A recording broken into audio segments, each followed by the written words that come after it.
Assalamu alaikum everyone out there. Today our topic is kidney as osmoregulatory organ. Kidney osmoregulatory organ कैसे है, इस चीज़ का अंदाज़ा हम लोग इस बात से लगा सकते हैं कि आपका जो यूरिन फॉर्मेशन है उसकी डाइल्यूशन या उसकी कॉन्सेंट्रेशन जो है वो पानी की और डिफरेंट सॉल्ट्स की कॉन्सेंट्रेशन के ऊपर डिपेंड करती है. दैट्स वाई हम लोग कह सकते हैं कि किडनी इज़ एन ऑस्मोरेगुलेटरी ऑर्गन. या आपको एक शॉर्ट क्वेश्चन आ सकता है तो आपको पता होना चाहिए.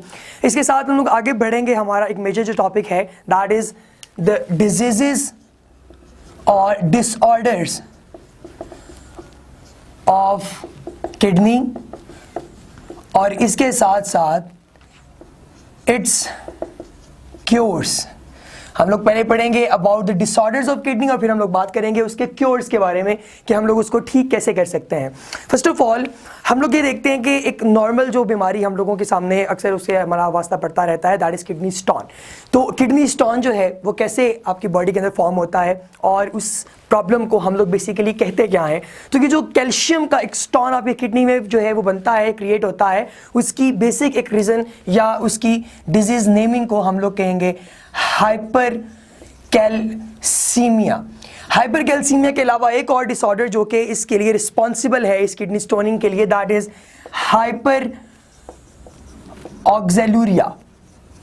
Hyperoxaluria and hypercalcemia. So these are basically the two responsible disorders for the kidney stone. और ये किडनी में जब स्टोन बनेगा बेसिकली हो क्या रहा है कि जब आपका जो ब्लड है जिसके अंदर आपको पता है कि सारे डाइजेस्टिव मटेरियल वगैरह प्रेजेंट होते हैं और उसके अलावा आपका जो न्यूट्रिशनल फ्लूइड वगैरह है सारा, जब ये किडनी के अंदर से फिल्टर होके जाता है तो उसके अंदर जितने भी हमारे पास कैल्शियम मटेरियल्स जो कि इसके अंदर ज़्यादा तादाद में हो कि वो फिल्टर ना हो पाए, वो आगे किडनी के ऊपर एक्यूमुलेट होना शुरू हो जाते हैं, जिससे अल्टीमेटली एक किडनी स्टोन जो है बन जाता है. और इसकी जो रिस्पॉन्सिबल परसेंटेजेस हैं उसको अगर हम देखें तो 70% of all the kidney stones are basically due to the hyper oxalate ions. बहुत सारे ऑक्सलेट आयंस आ जाते हैं तो उसकी वजह से, अगर ऑक्सलेट आयन की हम लोग बात करें तो ऑक्सलेट जो है वो 70% जो है वो रिस्पॉन्सिबल होते हैं for the formation of kidney stone. इसके अलावा 15 और 10% हमारे पास दो कॉन्सेंट्रेशन इजाफी हैं, जिनमें से 15% जो कॉन्सेंट्रेशन है वो हमारे पास कॉज करता है कैल्शियम फॉस्फेट.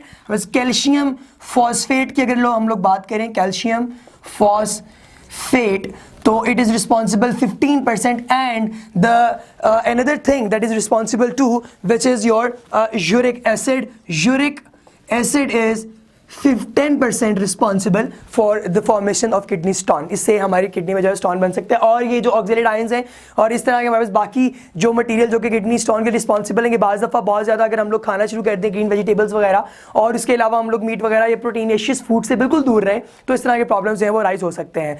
सो अब इसका हल क्या है, what is the cure of this kidney stone? So ladies and gentleman, हमारे पास जो मेन क्योर है इसका, that cure is lithotripsy. This is basically lithotripsy is basically एक नॉन सर्जिकल मेथड है. जिस नॉन सर्जिकल मेथड में क्या होएगा कि आपकी बॉडी के ऊपर जो है वो फास्ट मूविंग जो है वो रेडिएशन जो है फॉल करवाई जाएंगी और उन रेस के फॉल होने से क्या होगा, अल्टीमेटली जो आपकी किडनी के अंदर स्टोन है दैट वुड बी डिस्ट्रक्टेड और वो अल्टीमेटली यूरिन के जरिए जो है बॉडी से बाहर निकल आएगा. So this is lithotripsy in simple words, और आपको शॉर्ट क्वेश्चन में आ सकता है.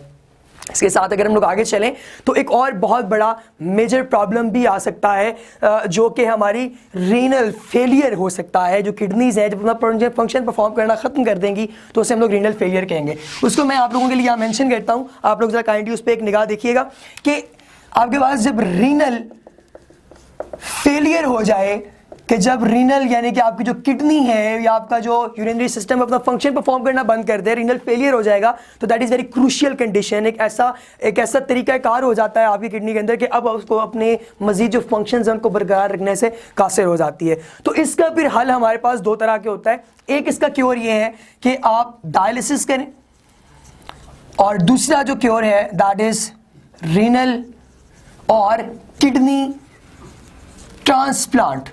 किडनी ट्रांसप्लांट या दूसरा जो इसका हल है दैट इज डायलिसिस. अच्छा, डायलिसिस जो है बेसिकली ये कैरी ऑन किया जाता है with the help of a special apparatus that is called as dialyzer. उसको मैं साइड पे लिख रहा हूँ. डायलाइजर जो है ये हमारे पास वो अपरेटस है जो कि डायलिसिस जो है वो परफॉर्म करेगा. Dialysis of two types basically. The first one is haemodialysis and the second one is peritoneal dialysis, haemodialysis और पेरिटोनियल डायलिसिस, ये दो हमारे पास जो है वो तरीकाकार है डायलिसिस करने के। अब इनमें फ़र्क क्या है? हीमोडायलिसिस के अंदर हम लोग यूँ करते हैं कि आपकी बॉडी के जो फ्लूइड्स हैं जितने भी, जिनको हम लोगों ने क्लीन करना है, उसमें ब्लड आ जाता है, बाकी जो बॉडी के फ्लूइड्स हैं उनको हम लोग आपकी बॉडी से निकालते हैं। कैथेटर जो है वो बॉडी के अंदर जो है उसे इंजेस्ट करवा दिया जाता है और वो जैसे ही उसके अंदर से पूरी चीज़ों को सक करके लेके आता है डायलाइजर के पास, डायलाइजर उसको क्लीन करता है और एक साइड से ब्लड बाहर निकल रहा है, दूसरी साइड से ब्लड आपकी बॉडी में वापस एंटर हो रहा है। इस तरह से डायलिसिस जो है वो किया जाता है। और दूसरा तरीकाकार इसका ये है कि आप लोगों की बॉडी के अंदर एक कैविटी जो डाउनवर्ड जो हमारे पास है लार्ज इंटेस्टाइन के सामने जो फेसिंग हमारे पास कैविटी है, this is termed as peritoneal cavity. So इसके अंदर डायलिसिस फ्लूइड को एंटर करवा दिया जाता है और जब डायलिसिस फ्लूइड जो है वो इसके अंदर एंटर होता है तो उस डायलिसिस फ्लूइड के एंटर होने से जितने भी आपके पास वेस्ट मटेरियल्स हैं वो with the procedure of diffusion वो इस फ्लूइड के अंदर आना शुरू हो जाते हैं और जो बाकी प्योर आपके पास जो बाकी बच जाता है फ्लूइड, जो आपके ब्लड का या बाकी बॉडी फ्लूइड्स का हिस्सा है, वो गुजर के आपकी बॉडी के अंदर दोबारा सर्कुलेशन स्टार्ट कर देता है और इस तरह से गुर्दे वाश किए जाते हैं, जिसको हम लोग नॉर्मली कहते हैं गुर्दे वाश करना। और अगर इस तरह से ना हो, यानी अगर आपके डायलिसिस से आपको फायदा नहीं हो रहा और जो कंडीशन है वो इतनी सीवियर या इतनी क्रूशियल हो चुकी है कि अब उसका और कोई हल नहीं बचा, तो फिर लास्ट जो हमारे पास ऑप्शन है दैट इज रीनल और किडनी ट्रांसप्लांट। और इसके अंदर हम लोग क्या करेंगे, हम एक डोनर की किडनी लेंगे और उस डोनर की किडनी को हम अपने इस पेशेंट की किडनी के साथ ट्रांसप्लांट करेंगे। और इससे पहले जो मुख्तलिफ टेस्ट आपको पता है जो परफॉर्म किए जाते हैं कि क्या वो किडनी से मैच कर रही है या नहीं, या उस किडनी के अंदर कोई और प्रॉब्लम तो नहीं है, या इस तरह के बाकी मसाइल जो है हम सबको डिस्कस करके इवेंचुअली तो हम लोग जो है वो किडनी को ट्रांसप्लांट करते हैं और ट्रांसप्लांट करने के बाद ये किडनी जो है वो दोबारा अपनी फंक्शनिंग परफॉर्म करना शुरू कर देती है। और इसके अलावा एक और चीज़ आपको याद रखनी पड़ेगी कि दो हमारे पास किडनीज मौजूद है आपकी बॉडी के अंदर, यानी कि पेयर ऑफ किडनीज। तो उसमें से अगर एक किडनी भी प्रेजेंट है तो उससे भी बॉडी की फंक्शनिंग जो है वो परफॉर्म हो रही है। लेकिन अगर हमारे पास दोनों ही किडनीज अपना फंक्शन परफॉर्म करना छोड़ दें देन आपके पास किडनी ट्रांसप्लांट के अलावा कोई और ऑप्शन नहीं बचता। So this was all about the disorders of kidney and their cure. If you have any kind of question, you can mail us. Thank you so much, ladies and gentlemen.